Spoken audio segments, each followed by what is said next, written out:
शुरुआत हमारे MCL funding status के बारे में। दोस्तों, एमसीएल अपने फंडिंग का जो पहला फेज है, उसका जो पहला ट्रांच है, उसकी ट्रांजैक्शन प्रोसेस शुरू कर चुका है और बहुत ही जल्द ये प्रोसेस कंप्लीट हो जाएगी और हम इस फंडिंग को रिसीव करेंगे। ईश्वर की कृपा से ये फंडिंग की साइज इतनी अच्छी है कि हम हमारे सभी एमकोल और सभी एमसीएनजी प्रोजेक्ट इन सब की शुरुआत कर सकते हैं। लेकिन इसी के साथ सबसे महत्वपूर्ण होगा कि हम अपने परिवार के जितने भी सदस्य हैं, हमारे परिवार में जितने भी उद्योजक हैं, हर एक उद्योजक के लेवल पे हम बिजनेस की शुरुआत इस फंडिंग के बाद करेंगे। दोस्तों, किसी भी तहसील में अगर कोई एमकोल एमसीएनजी का प्रोजेक्ट बनता है तो उसका उपयोग, उसका फायदा हो सकता है कि 5 किलोमीटर दायरे में जो हमारे किसान हैं उनको हो, वो जिस ग्राम पंचायत में है उसके आजू बाजू के 2-3 एमवीपी उनको उसका फायदा हो। लेकिन हमारे तहसील में बाकी के जितने भी सदस्य हैं, जितने भी उद्योजक हैं, उनके लेवल पे बिजनेस एक्टिविटी शुरू होनी चाहिए। और कई सारे ऐसे भी तहसील है कि जिन तहसील में शायद उन्होंने अभी तक एमकोल और एमसीएनजी के लिए शुरुआत नहीं की है।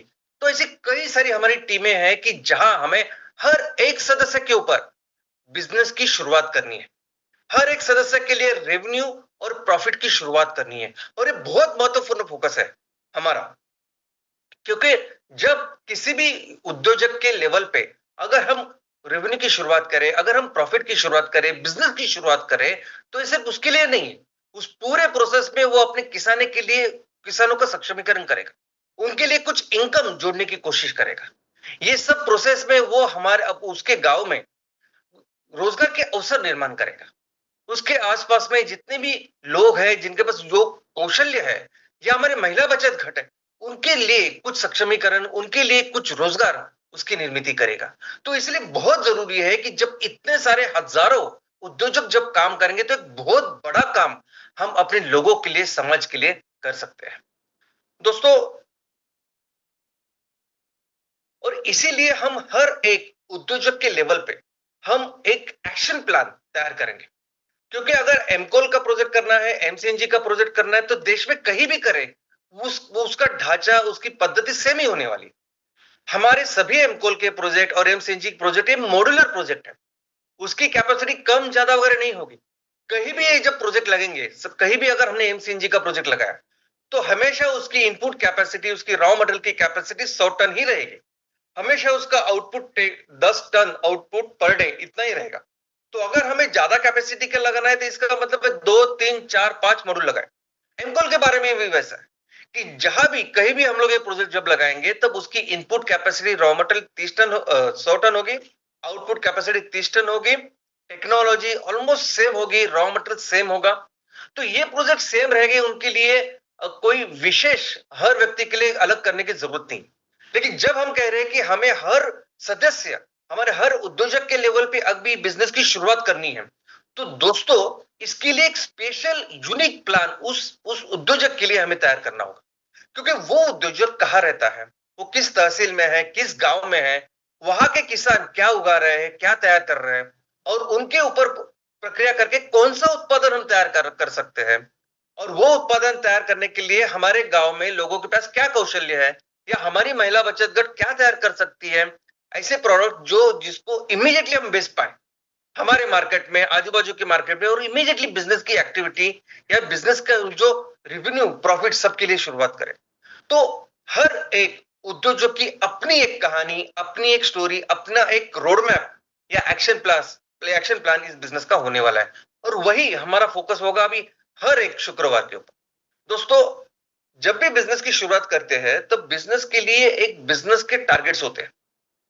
बिजनेस कोई भी करे, इंडिविजुअल करे, बहुत बड़े कॉर्पोरेट करे, स्टार्टअप्स करे, हर बिजनेस ऑफकोर्स शुरू होता है ऐसे ही एक्शन प्लान के साथ, किसी डीपीआर के साथ, किसी फिजिबिलिटी रिपोर्ट के साथ। और फिर जो एक्शन प्लान हम अपने उद्योजक के लिए तैयार करना चाहते हैं, ऐसे सेम एक्शन प्लान, ऐसी सेम प्लानिंग हर एक उद्योजक या हर एक कंपनी या इंस्टीट्यूशन के लेवल पे भी होती है। वो भी पूरी भली भांति सभी पढ़ाई करते हैं, सब प्लान करते हैं और बाद में बिजनेस की शुरुआत करते हैं। और जब भी बिजनेस की शुरुआत करते हैं तब उनके सामने होता है एक टारगेट कि हमें ये जो बिजनेस करना है तो हमें इतना रेवेन्यू, इतना माल तैयार करना है, बेचना है, इतने रेवेन्यू या प्रॉफिट के टारगेट हमें अचीव करने हैं। 1 साल में, 3 साल में, 5 साल में, और हर साल फिर उसको वो रिवाइज भी करते हैं। तो ये तो रही बात बिजनेस की, बिजनेस इंस्टीट्यूशन उनकी, कि वो जब भी काम करते, जब भी बिजनेस एक्टिविटी या इकोनॉमिक डेवलपमेंट की बात करते हैं, आगे जाने की बात करते हैं, तो उनके इंडिकेटर होते हैं ये रेवेन्यू और प्रॉफिट। लेकिन जब समाज की बात आती है, जब समाज में हमें आर्थिक एक्टिविटीज की शुरुआत करनी है, समाज में आर्थिक विकास करना है, समाज को आगे लेके जाना है, तो समाज के लिए जो इंडिकेटर होता है वो रेवेन्यू और प्रॉफिट नहीं होता। तो पूरे समाज के लिए जो रेवेन्यू, जो इंडिकेटर होता है, उसे कहते हैं जीडीपी, ग्रॉस डोमेस्टिक प्रोडक्ट। इसका मतलब यह है कि उस समाज में एक साल में जितने भी उत्पादन हुए, वस्तुएं और सेवाएं, उनका एकत्रित मूल्य, वो पूरा मूल्य को कहते हैं जीडीपी, ग्रॉस डोमेस्टिक प्रोडक्ट। और ये जो ग्रॉस डोमेस्टिक प्रोडक्ट है, ये बढ़ाने के लिए हर एक देश काम करता है कि उनके समाज की प्रगति कैसे हो, उनके समाज की आर्थिक प्रगति कैसे हो, कैसे हमारा देश ज्यादा से ज्यादा आर्थिक प्रगति करे, बिजनेस में आगे जाए। इसलिए हर देश, यानी हम देखते हैं कि कंपनियों में कौन सी कंपनी सबसे बड़ी है, तो हम देखेंगे रेवेन्यू और प्रॉफिट किसका ज्यादा अच्छा है। लेकिन जब देश की बात आती है कि कौन सा देश बिजनेस में सबसे ज्यादा है, आगे है, ज्यादा आर्थिक प्रगति कर रहा है, तो उसका इंडिकेटर होता है ये जीडीपी, ग्रॉस डोमेस्टिक प्रोडक्ट, कि उस देश ने उस साल में कितने सारे उत्पादन, जिसमें वस्तुएं और सेवाएं, उसका उत्पादन किया और उसका एकत्रित मूल्य क्या है। और हर देश कोशिश करता है कि वो ज्यादा बढ़े। और उसमें और एक इंडिकेटर होता है कि पूरे समाज का जीडीपी और प्रति व्यक्ति जीडीपी। तो हर देश इसके लिए काम करता है। और दोस्तों, हम जो काम करना चाहते हैं, जब मैं कह रहा हूं कि ये बहुत जरूरी है, हर एक उद्योजक अपने लिए बिजनेस की शुरुआत करे, तो मैं सिर्फ उसके लिए, उस पर्सन के लिए, व्यक्ति की बात नहीं कर रहा। मैं बात कर रहा हूं कि वो जहां रहता है, उस पूरे समाज की, उस पूरे सोसाइटी की, उन सभी लोगों की। जब मैं कह रहा हूं कि हमारे जो हजारों उद्योजक है जो भी काम कर रहे हैं, उनके हर लेवल पे उस उद्योग की शुरुआत हो, तो मैं ये समझता हूं, हमारा ये टारगेट है कि हमें वो हमारे जो उद्योजक है, जिस क्षेत्र में रह रहे हैं, उस समाज के लिए उस बिजनेस एक्टिविटीज की शुरुआत हो, उस समाज में वो बिजनेस का विकास हो, आर्थिक विकास हो। और जब टारगेट से रखने हैं, तो टारगेट सिर्फ उस पर्सनल लेवल के नहीं, तो टारगेट पूरे समाज के लिए। जिस ग्राम पंचायत में, जिस तहसील में हम काम कर रहे हैं, उस तहसील का, हमारे इस एक्टिविटीज से पूरे बिजनेस का जो स्तर है, जीडीपी बढ़ना चाहिए। क्योंकि वो बढ़ेगा, इसका मतलब वहां के लोगों का इनकम बढ़ रहा है। तो ये हमारा टारगेट है कि हमें सिर्फ हमारे उद्योजक के लेवल पे सिर्फ बिजनेस का निर्माण नहीं करना, सिर्फ उसके लिए एक्शन प्लान नहीं बनाना, तो उसके लिए टारगेट्स रखने हैं। लेकिन टारगेट्स किसके लिए? समाज के लिए, समाज की जीडीपी बढ़ाने के लिए। तो ये भी समझना जरूरी है कि अगर हमें पूरे समाज की जिम्मेदारी लेनी है और हमें समाज को आगे लेके जाना है, उनका इनकम बढ़ाना है, तो कैसे बनेगा ये जीडीपी, किससे बनता है ये जीडीपी? तो दोस्तों, ग्रॉस डोमेस्टिक प्रोडक्ट, ये हर देश में बेसिकली बनता है चार कंपोनेंट्स से।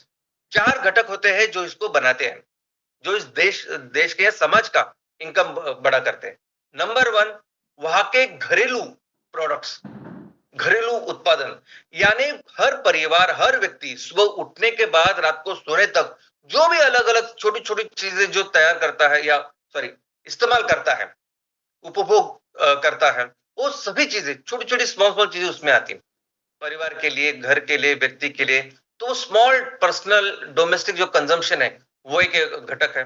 दूसरा घटक है गवर्नमेंट कितना स्पेंडिंग करती है। उस देश में गवर्नमेंट में जो अलग अलग चीजों के लिए जो पैसे खर्च करती है, इंफ्रास्ट्रक्चर बनाती है, स्कूल बनाती है, रोड्स बनाती है, और बाकी के अलग अलग जो जो सोशल इंफ्रास्ट्रक्चर, फिजिकल इंफ्रास्ट्रक्चर बनाती है, उसके लिए जो भी खर्चा गवर्नमेंट करती है, वो एक आता है जीडीपी बनाने के लिए। तीसरा कंपोनेंट है कि वहां बिजनेसेस की निर्मित कितनी हो रही, बिजनेसेस कितने तैयार हो रहे हैं, तो उसके लिए भी जो निवेश होता है, उसके लिए भी जो इन्वेस्टमेंट होती है, वो तीसरे स्थान, वो भी आता है कि कितना ज्यादा बिजनेस निवेश हो रहा है। और चौथा आता है इंपोर्ट एक्सपोर्ट, वो समाज बाहर के देशों के साथ या बाहर के समाज के साथ कितना ज्यादा बिजनेस कर रहा है। तो ये चार घटक होते हैं कि जो बेसिकली उस समाज की आर्थिक प्रगति या जीडीपी को कॉन्स्टिट्यूट करता है।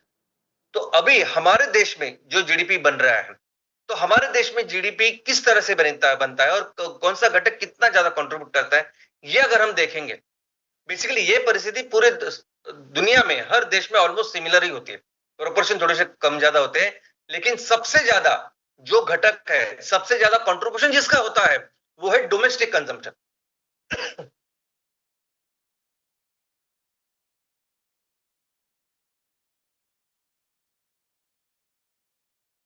यानी सबसे ज्यादा जो जीडीपी बनती है किसी भी देश में, और हमारे देश में 70%, हमारे देश में 70% जीडीपी बन रही है छोटे छोटे उत्पादनों से, छोटे छोटे घरेलू उत्पादनों से, जो हम सुबह से लेकर रात तक जिनका उपयोग करते हैं। ये ब्रश, साबुन, तेल, ये कपड़े, ये छोटे छोटे जो पूरे डोमेस्टिक कंजम्पशन, ये 70% जीडीपी बनाता है। जो भी गवर्नमेंट स्पेंडिंग करती है अलग अलग इंफ्रास्ट्रक्चर तैयार करने के लिए और बाकी कामकाजों के लिए, वो सिर्फ 17% इतनी जीडीपी तैयार करती है। जितने भी कारोबार, जितने भी बिजनेसेस, लोग यहाँ जिसमें निवेश करते हैं, इंफ्रास्ट्रक्चर बनाते हैं और बाकी सब चीजें हैं, वो भी सिर्फ 17% जीडीपी को कंट्रीब्यूट करती है। और जो हमारा इंपोर्ट एक्सपोर्ट है, हमारे इंपोर्ट एक्सपोर्ट पे इंपोर्ट एक्चुअली ज्यादा है, हम आयात ज्यादा करते हैं, निर्यात कम, इसलिए वो निगेटिव में है -4। तो ये फिलहाल हमारा पूरा जीडीपी का कंपोनेंट्स है कि जीडीपी इससे बनती है। तो अगर भारत की बात करें तो भारत में ये जो जीडीपी बन रही है, तो ये अलग अलग 4 घटक है जो बना रही है। और हम देख रहे हैं कि आज भारत की जीडीपी, या भारत ये चौथी सबसे ज्यादा फास्ट तैयार होने वाली ऐसी इकोनॉमी बन चुका है। और ये इकोनॉमी ऑलमोस्ट अभी $4 ट्रिलियन इतनी बन चुकी है। इसका मतलब भारत में एक साल में $4 ट्रिलियन का मूल्य की उत्पादन है, वस्तुएं और सेवाएं तैयार हो रही है। और यही मूल्य अगर हम प्रति व्यक्ति, जितने भी लोग, जितने भी आबादी है, उनसे अगर डिवाइड करें तो प्रति व्यक्ति ऑलमोस्ट 2 लाख की जीडीपी बन रही है। यानी प्रति व्यक्ति, हर व्यक्ति के ऊपर 2 लाख के मूल्य के उत्पादन, वस्तुएं और सेवाएं बन रही है। दोस्तों, सबसे इंपॉर्टेंट चीज यह है समझने के लिए कि आज हमारे भारत देश में ये सब जो कुछ डोमेस्टिक ये जीडीपी बन रहा है, समाज का जो ये जो इनकम बन रहा है, ये इनकम में सबसे ज्यादा कंट्रीब्यूशन किसका है? तो छोटे छोटे डोमेस्टिक प्रोडक्ट्स का। अब ये छोटे छोटे डोमेस्टिक प्रोडक्ट कौन तैयार कर रहा है, कौन बेच रहा है? अगर हम देखेंगे 70% जो जीडीपी बनाते हैं, तो दोस्तों बहुत सिंपल सिंपल प्रोडक्ट्स है, बहुत सिंपल सिंपल चीजें हैं जो छोटे से छोटे गांव में आपको मिलेगी। वो साबुन आपको उस कंपनी का आपको मिलेगा।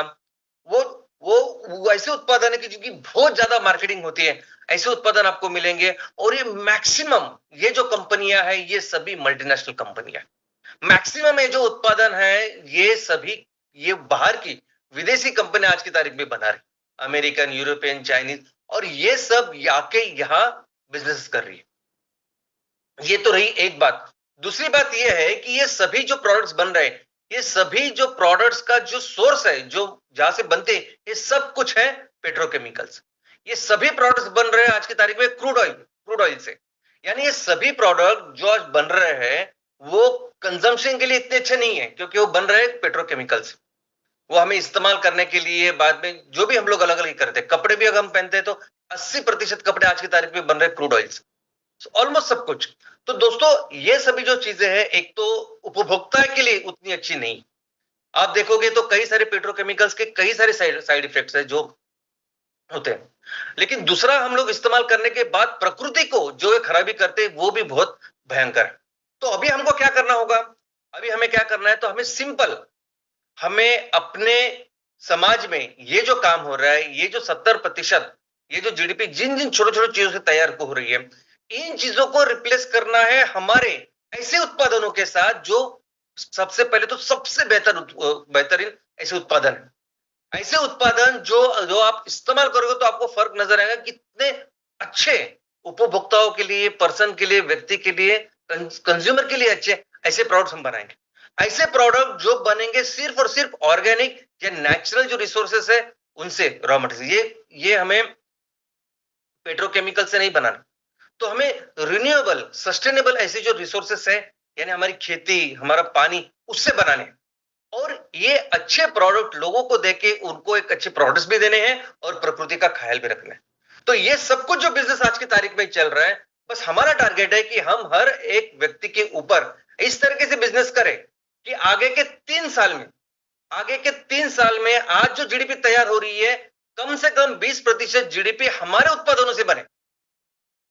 ऐसे उत्पादन जो जिसके लिए रॉ मटेरियल किसान तैयार करेगा, ऐसे उत्पादन जो हमारे महिलाएं बचत बट गट जिसको तैयार करेगी, युवा तैयार करेंगे और हम वही गांव में तैयार करके उसको रिप्लेस करेंगे ऐसे पेट्रोकेमिकल का। बस यही हमारा टारगेट है कि 20% जीडीपी। इसका मतलब क्या है कि समझे कि हम आप जहां काम कर रहे हैं वहां 10,000 लोग रहते हैं, यानी 10,000 लोगों की आपकी कम्युनिटी है, समाज है। तो इसका मतलब यह है कि अगर 2 लाख रुपए प्रति व्यक्ति अगर जीडीपी तैयार हो रहा है तो ऑलमोस्ट 200 करोड़ का 200 करोड़ की जीडीपी उन 10,000 लोगों के लिए तैयार हो रही है। ऑफ कोर्स ये कम ज्यादा है, आप किस गांव में रहते हैं, किस शहर में रहते हैं, कहां रहते हैं, ऑफकोर्स कम ज्यादा रहेगा। ये हमारे देश का एवरेज पकड़ के चलिए। तो इन 10,000 लोगों की जो अलग अलग जरूरतें हैं उसके लिए 10 ऑलमोस्ट 200 करोड़ की जीडीपी आज देश के लेवल पे तैयार हो रही है। तो हमें क्या करना है, हमें इस जीडीपी का 20%, अब हम एक तो ये समझते हैं कि 200 करोड़ की जो जीडीपी है उसमें से ऑलमोस्ट 140 करोड़ रुपए किससे बन रहे हैं, छोटी छोटी चीजों से, छोटी छोटी डोमेस्टिक चीजों से। हमारा टारगेट क्या है कि ये जो जीडीपी बन रही है उसका 20% यानी 40 करोड़ का रेवेन्यू हमें आगे के 3 साल में तैयार करना है। यानी आगे के 3 साल में कम से कम 40 करोड़ का माल जो आज की तारीख में बेच रहे हैं, कोई ना कोई बड़ी बाहर की कंपनी, मल्टीनेशनल कंपनी आज बेच रही, उसको रिप्लेस करें हम अपने प्रोडक्ट के साथ। यही हमारा टारगेट है। तो इसका मतलब 10,000 लोग अगर वहां रहते हैं तो हमारा जीडीपी का जो टारगेट है वो 40 करोड़ का है।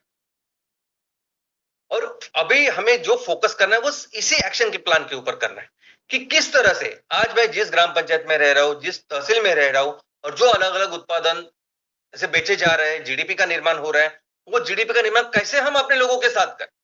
क्योंकि बहुत जरूरी है, हमारे लोग जब काम करेंगे तब पैसा यही रहेगा।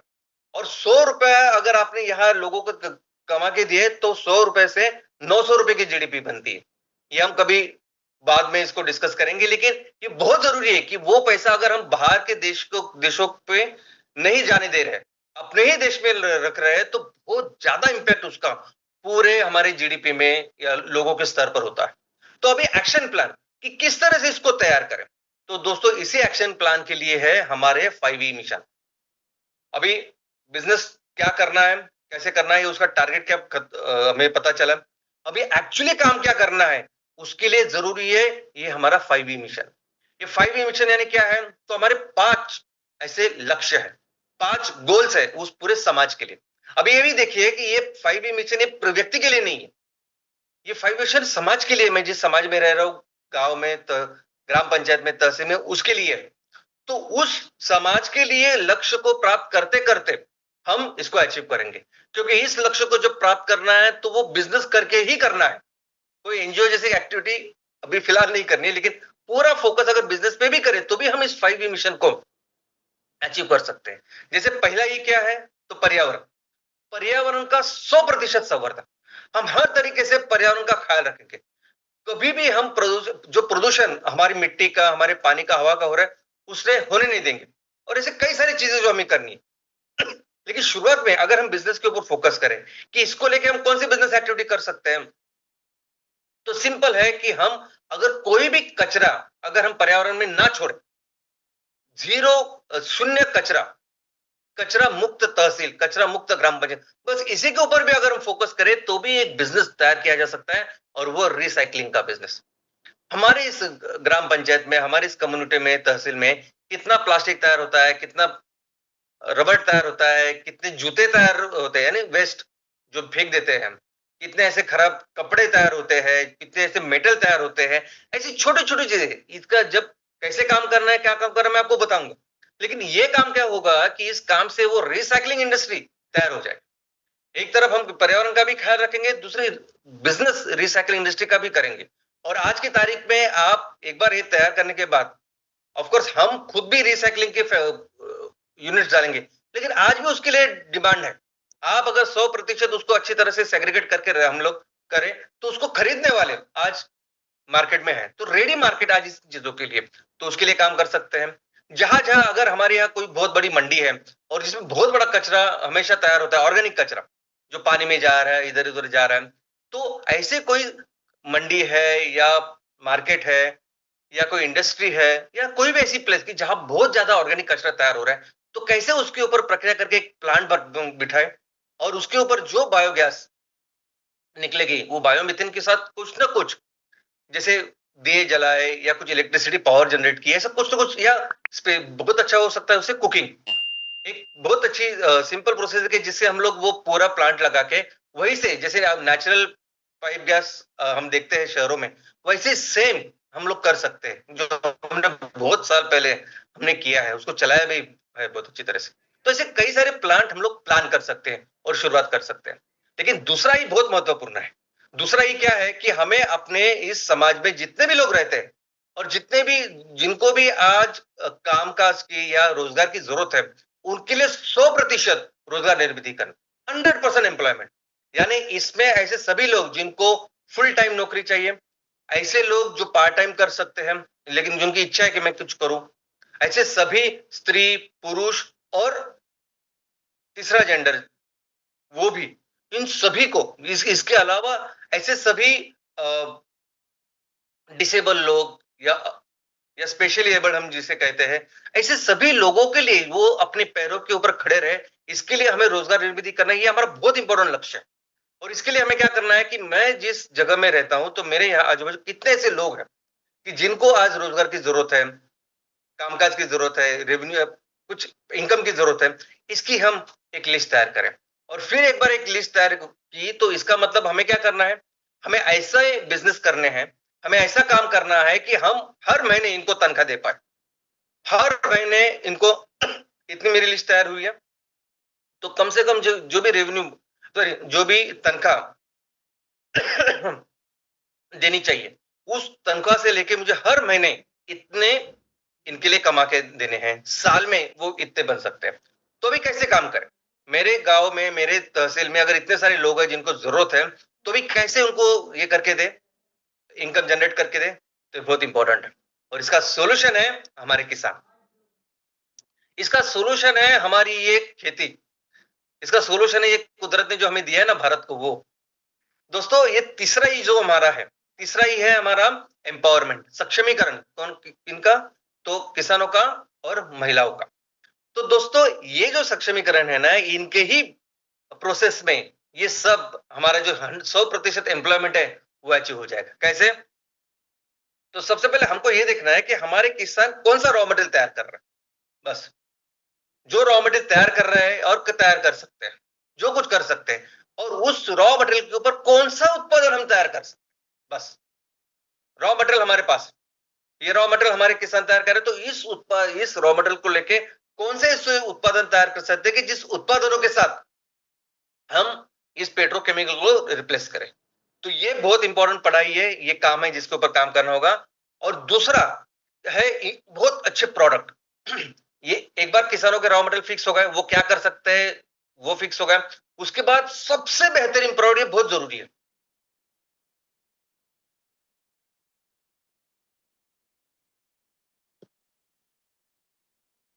मैं आपको बताऊं कि जितने भी पेट्रोकेमिकल के प्रोडक्ट आज मार्केट में बेचे जा रहे हैं, उनसे कई गुना अच्छे हमारे प्रोडक्ट हैं, कई गुना अच्छे वो प्रोडक्ट है जो किसानों, जो खेती से आते हैं, जो नेचुरली बनते हैं।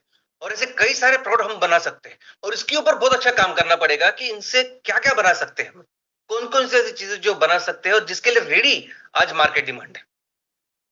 आज इतना अवेयरनेस फैल चुका है, कैंसर जिस तरह से बढ़ रहा है, बाकी की चीजें जिस तरह से बढ़ रही है, लोग समझते हैं, लोग समझते हैं अहमियत ऑर्गेनिक की, लोग समझते हैं अहमियत दिस सस्टेनेबल चीजों की। हमें सिर्फ सबसे अच्छे प्रोडक्ट, और प्रोडक्ट भी ऐसे होने चाहिए ना जो है, मैं जहां भी गया हूं मैंने देखे कई सारे गांव में, शहरों में ऐसे लोग ये प्रोडक्ट बनाते हैं कि जो एक बार आप इस्तेमाल करें तो आप उसके दीवाने हो जाएंगे। तो ऐसे प्रोडक्ट कौन से बना सकते हैं उसके ऊपर काम करें। और बनाएंगे कैसे, सिर्फ और सिर्फ महिला बचत, सिर्फ और सिर्फ हमारे युवा। हमें जो प्रोडक्ट्स बनाने हैं उसके लिए बड़ी बड़ी फैक्ट्रीज नहीं डालनी, हमें सिर्फ ये प्रोडक्ट हमारे लोगों के साथ ही, उनके उनके साथ मिलके ही बनाने हैं। इनफैक्ट ये जो काम है, बस यही काम से हम लोग पूरी जो हमें हमें 100% एम्प्लॉयमेंट जनरेट करनी है, और उसी के साथ 100% हमारा किसानों का जो एम्पावरमेंट करना है, सक्षमीकरण, ये दोनों चीजें होने वाली है। क्योंकि हम जो फोकस करेंगे वो करेंगे कॉटेज इंडस्ट्री में, वो करेंगी घरेलू जो सूक्ष्म लघु जो इंडस्ट्रीज है, उद्योग है, उसके ऊपर करेंगे। आप ऐसा मत समझे कि जैसे जैसे इंडस्ट्रियल एमआईडीसी, जीआईडीसी जैसे होती है, वो ऐसे इंडस्ट्रियल कॉम्प्लेक्स आ जाए, फिर ही हमारे गांव की तरक्की हो गया, ऐसे कुछ सोचने की जरूरत नहीं। हम अपने इंफ्रास्ट्रक्चर में, जैसे भी हमारा गांव है, जहां पहाड़ों में है, जहां भी है, वहां हमारे लोग मिलके कॉटेज या कुटीर उद्योग जिसे कहते हैं, उस लेवल में कौन कौन से उत्पादन तैयार कर सकते हैं, और ऐसे कई सारी लिस्ट आपको मिलेगी, बहुत बड़ी लंबी लिस्ट है, और जिसकी वजह से वो जीडीपी बन रहा है। तो ऐसे कई सारे उत्पादन हम तैयार कर सकते हैं। इन उत्पादनों के साथ एक अच्छा जीडीपी तैयार हो सकता है। बट उसके पहले सभी जो आपने लिस्ट तैयार की है कि हमें इतने सारे लोगों को रोजगार दिलाना है, और रोजगार ऐसे नहीं कि सिर्फ मजदूर लोगों को। जब हम ये बिजनेस एक्टिविटीज का निर्माण करेंगे तो हर तरह के लोग लगेंगे, हमें ड्राइवर लगेंगे, हमें हेल्पर लगेंगे, हमें इंजीनियर्स लगेंगे, जो जो हम समझते हैं, इवन डॉक्टर विक्टर, सब जो सोशल जो चीजें सब लगते हैं जब आप इस बिजनेस एक्टिविटीज के साथ इस प्रोसेस की शुरुआत करते हैं। तो जहां तक रोजगार की बात है, तो रोजगार एक सभी के लिए तैयार हो सकता है, इतना पोटेंशियल है। ये खेती, ये रॉ मटेरियल, ये लोग, ये सब कुछ बहुत बड़ा पोटेंशियल आज भारत के पास। चौथा ही है इकोनॉमिक डेवलपमेंट, हमारे क्षेत्र का पूरी तरह से आर्थिक विकास। अभी ये जब आर्थिक विकास करना है तो क्या करना है? तो बेसिकली दोस्तों, आर्थिक विकास का मतलब है वहां के, आप जिस क्षेत्र में रह रहे हो उस क्षेत्र का जो भी रिसोर्सेस है उसका मैक्सिमम उपयोग। अमेरिका ने उसके पास जितने भी रिसोर्सेस है उसका मैक्सिमम उपयोग किया। जापान ने वैसे किया, इसराइल ने किया, यूरोप ने किया। तो वैसे ही अगर हम देखें तो भारत की तो बात कंपैरिजन ही नहीं कर सकते, इतने रिसोर्सेस है, सिर्फ उनका उपयोग होना या आर्थिक विकास होना बाकी। तो हम इसमें क्या करेंगे? हम तो पहले ये देखेंगे कि हमारे गांव में कौन कौन से रिसोर्सेस अवेलेबल है, और ये रिसोर्सेस सिर्फ नेचुरल नहीं, यानी फिजिकल, नेचुरल, नैसर्गिक है ही, लेकिन हो सकता है कि कुछ रिसोर्सेस पोटेंशियल रिसोर्सेस, यानी कुछ अगर हम उसके ऊपर काम करें अच्छी तरह से तो ये रिसोर्सेस बन सकते हैं।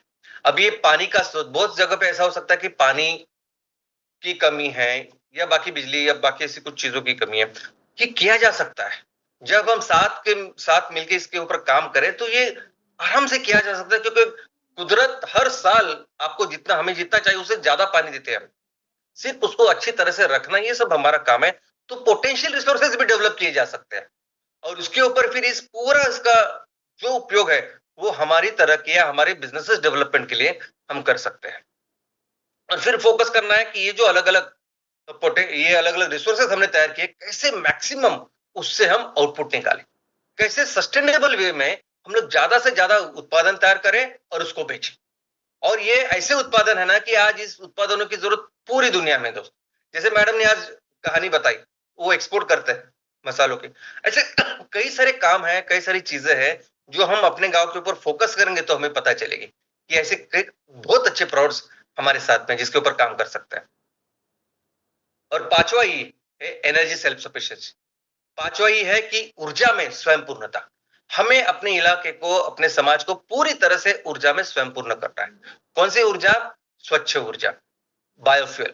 तो दोस्तों ये जो काम करना है, ये भी पूरी तरीके से हम लोग इसमें भी इकोनॉमिक एक्टिविटीज कर सकते हैं, बिजनेस एक्टिविटीज कर सकते हैं। क्या? तो सबसे पहला, सबसे जरूरी ये रसोई का ईंधन। अभी रसोई का ईंधन का अगर जरूरत भी हम देखें तो आज की तारीख में 43%, 43% घर बायोमास का इस्तेमाल कर रहे हैं, उनके पास स्वच्छ ईंधन, घरेलू ईंधन नहीं है, कुकिंग गैस नहीं, कुकिंग फ्यूल नहीं है। तो ये है, लेकिन यही अगर गांव में जाएंगे तो 75% लोगों के पास आज वो नहीं है। तो एक बहुत अच्छा काम हमें करेंगे। दूसरा, जो भी लोग आज एलपीजी का इस्तेमाल कर रहे हैं, डोमेस्टिक कमर्शियल, अभी ये भी कमर एलपीजी का जो रेट हम देखेंगे तो बहुत ज्यादा है, और इसको हम रिप्लेस कर सकते हैं हमारे स्वच्छ ईंधन के साथ, जो काफी किफायतशील भी है और बहुत बेहतर भी है। तो ये जो है एक बिजनेस का एंगल तैयार किया जा सकता है कि जिसमें किस तरह से हम ये इसको टैप करें, इस मार्केट पोटेंशियल को, और इसको आगे बढ़ाएं। इसी के अलावा पावर, बिजली, अभी बिजली तैयार करना, उसको बेचना भी एक बिजनेस है वैसे देखा जाए तो। इनफैक्ट हम देखेंगे तो कई सारे ऐसे पहाड़ी इलाके हैं या कई सारे ऐसे गांव कि जहां मैक्सिमम आदिवासी रहते हैं, जो फॉरेस्ट में रहते हैं, तो कभी कभी कायदे कानून होते हैं फॉरेस्ट के कि जिसकी वजह से वो बड़ी बड़ी जो ट्रांसमिशन जो टावर्स है बिजली के, वो नहीं आते, उनको बिजली नहीं मिलती, या कहीं कहीं बिजली गई भी है तो वो इतनी रेगुलर नहीं है। तो ऐसी जगह पे हम कुछ ऐसा भी प्लानिंग कर सकते हैं कि किस तरह से हम ये बिजली खुद निर्माण करें। छोटे जनरेटर से लेके बड़े जनरेटर भी है, या कोई अगर बिजली तैयार कर रहे हैं ऐसे प्लांट्स, तो वहां हम उस कोयले की जगह हम अपना एमकोल दे सकते हैं। लेकिन इससे क्या हो सकता है कि अगर हमें बहुत ज्यादा पैसा इससे कमाना नहीं है, लेकिन जितना भी हमारा फिजिबल है जिससे हम लोग बिजली बना बना रहे हैं, उतने ही ज्यादा थोड़ा सा किफायतशीर हम लोग करके लोगों को बेच भी सकते हैं जिनको आज जरूरत है इसके। तो ये भी पावर जनरेशन का भी अच्छा इकोनॉमिक मॉडल हो सकता है। उसके अलावा अभी इंडस्ट्रियल और कमर्शियल जितने भी प्लेसेस है हमारे तहसील में, आज वो एलडीओ, एफओ, डीजल इसका इस्तेमाल कर रहे हैं जो बहुत महंगे हैं। कोयला भी अगर आप देखोगे तो कोयला भी जो लिग्नाइट वो इस्तेमाल कर रहे हैं उससे बहुत बेहतर हमारा कोयला है, हमारा बिटुमिनस उस लेवल का कोयला है। तो उसको उनको भी बेचा जा सकता है। और इस पूरे इसमें अगर हम लोग देखेंगे तो एमकोल, जब एमकोल तैयार करने की और बेचने की बात है तो उसमें पूरे किसान का भी सक्षमीकरण है, वो रॉ मटेरियल बनाएंगे, हम हमारे युवा उसको तैयार करेंगे और बेचेंगे। तो एक अच्छा इकोनॉमिक मॉडल, बिजनेस मॉडल इसका किया जा सकता है। तो दोस्तों यही हमारा टारगेट है कि हमें इस 5E मिशन को लेके हमें एक बिजनेस एक्टिविटीज का एक्शन प्लान हमें तैयार करना है। और वो जो एक्शन प्लान है वो बिजनेस इस तरीके से करना है कि हमें ये आगे के 3 साल में 20% जो भी जीडीपी तैयार हो वो इन पदनों से, जो भी आज की तारीख में बन रही है, बाहर के लोग ज्यादा बेच रहे हैं, तो हमारे लोग तैयार करें बेचे, बस यही हमारा टारगेट है अगले 3 साल के लिए। लेकिन सच बात तो यह है कि जितनी भी जीडीपी आज हमारे देश में बन रही है, प्रति व्यक्ति बन रही है, वो एक्चुअली कम है, बहुत कम है। ग्लोबल एवरेज अगर हम देखेंगे दुनिया का एवरेज, तो दुनिया की जो प्रति व्यक्ति जीडीपी है वो हमसे ऑलमोस्ट 6 गुना है। तो जो मैं 2 लाख बोल रहा हूं वो 2 लाख नहीं है, आइडियली एक्चुअल वो होनी चाहिए 12 लाख रुपए, 10 से 12 लाख रुपए। तो ये दुनिया का ग्लोबल एवरेज है। तो अगर उसकी हम बात करें तो हो सकता है कि आने वाले दिनों में ये जो 20% जीडीपी हमें तैयार करनी है उसका मूल्य 40 करोड़ नहीं, 240 करोड़ हो सकता है। और 20% जब ये ज्यादा हम करें तो और ज्यादा इसमें कर सकते हैं। और ये मुमकिन है क्योंकि भारत इतना बड़ा देश है, इतने संसाधन है, इतने रिसोर्सेज आज भारत के पास है जो दुनिया में किसी के पास नहीं है दोस्तों। हाँ, आज हम ऐसे स्टेज में है ना कि आज दुनिया की जितनी भी बड़ी बड़ी ताकतें, इकोनॉमिक ताकतें सब समझते हैं, वो सभी ताकतें बनी हुई है पेट्रोकेमिकल्स के ऊपर, वो बनी है क्रूड ऑयल के ऊपर। अभी ये जो बिजनेस तैयार कर रहे हैं, ये बिजनेस जो उत्पादन तैयार कर रहे हैं, बेच रहे हैं, अभी इसके आगे नहीं कर पाएंगे। इसके आगे अगर क्रूड ऑयल के बहुत बड़े बड़े रिजर्वायर भी मिले तो भी हम उसका इस्तेमाल नहीं कर पाएंगे।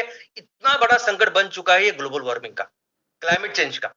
तो आने वाले दिनों में कंपलसरी ये ईंधन हो, ये फूड हो, ये कैंसर का फूड और ये सभी पेट्रोकेमिकल प्रोडक्ट, इनको इनको रोकना ही पड़ेगा, उनको रिप्लेस करना ही पड़ेगा ऐसे प्रोडक्ट के साथ जो भारत तैयार कर सकता है।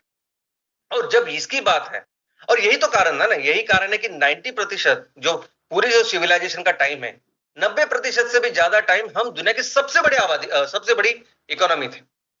अभी ये क्रूड ऑयल शुरू हुआ 200 साल से, इसलिए सब गड़बड़ हो गई। लेकिन आने वाले दिनों में ये कंपल्शन है कि हमें फिर से सस्टेनेबल चीजों में जाए।